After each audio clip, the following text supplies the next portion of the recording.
car tu es Dieu,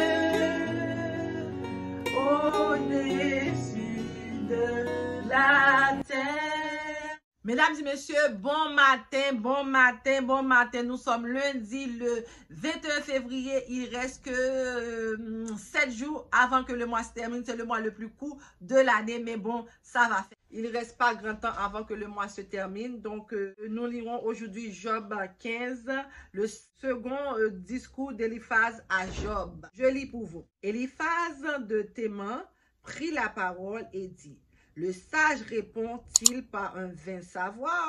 Se gonfle-t-il la poitrine du vent d'Orient?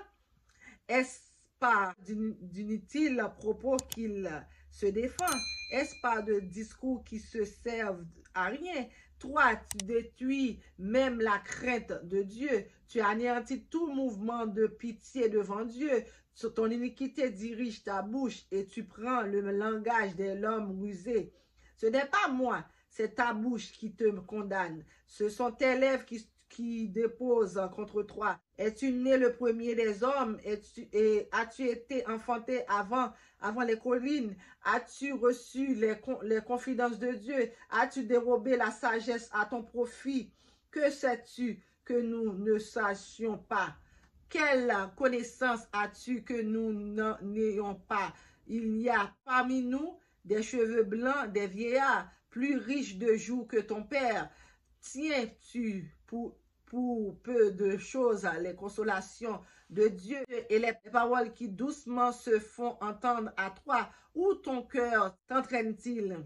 Et que signifie ce roulement de tes yeux? Quoique c'est contre Dieu tu tournes ta colère et que ta bouche exalte de pareils discours. Qu'est-ce que l'homme pour qu'il soit pur? Ce qui est né de la femme peut-il être juste?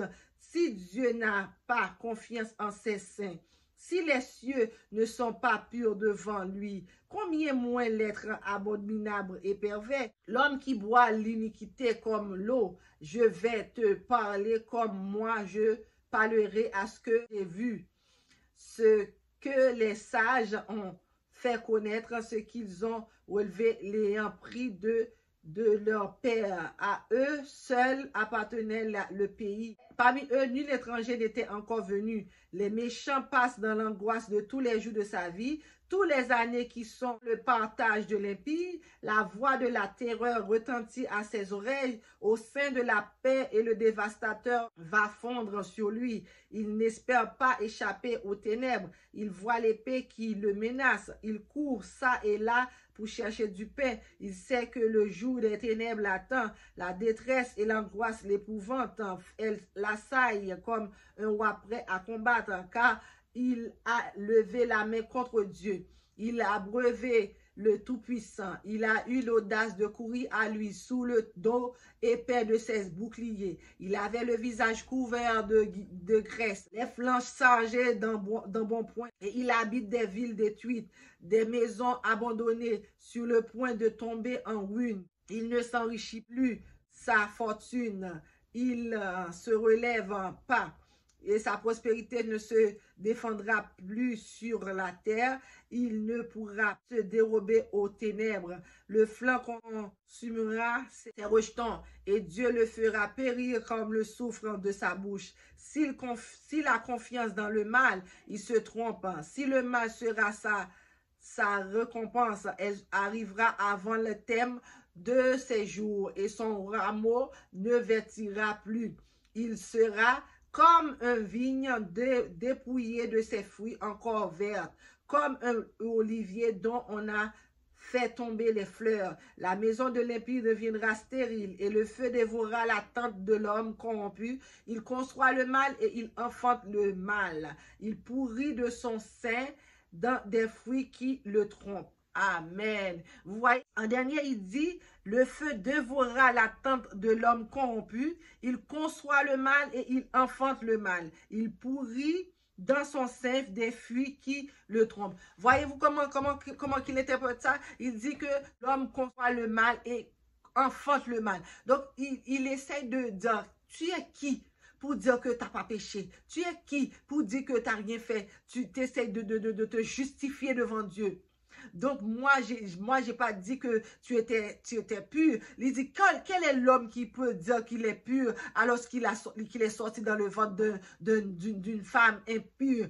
Donc, vous voyez que au fur et à mesure que le chapitre avance, vous voyez un peu de genre de discours, comment que l'homme pensait quand on était en disgrâce devant Dieu, quand on était dans un châtiment qui nous faisait comme perdre confiance, qui pourrait nous faire perdre confiance, mais ce n'était pas le cas de Job, parce que Job avait gardé la foi jusqu'à la fin, jusqu'à que Dieu a dit, bon, lui c'est mon tendre, viens étendre fidèle serviteur, parce que vous avez gardé la foi jusqu'à la fin, malgré toutes les tribulations qui étaient tombées sur vous, vous avez gardé la foi. Donc c'est de même pour nous. Quand on traverse une difficulté, nous devons garder la foi, parce que la foi, c'est une ferme assurance qu'on ne voit pas et des choses qu'on espère. Donc, vous voyez, il faut garder la foi, même si je sais que c'est dur, des fois il y a des problèmes qui arrivent, tu penses en finir, tu penses à dire, oh, moi, je vais garder pour moi, je vais faire ci, je vais faire ça. Mais non, pas quitter tenté par le diable, parce que c'est le diable qui a tenté ou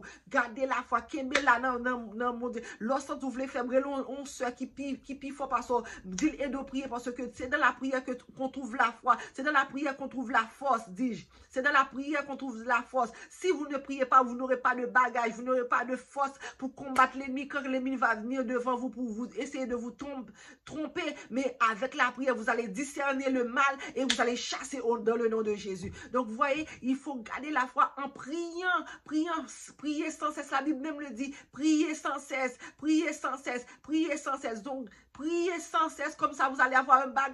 Le jour où vous allez tomber malade, vous ne pouvez pas prier. C'est ces prières-là que vous allez mettre en réserve.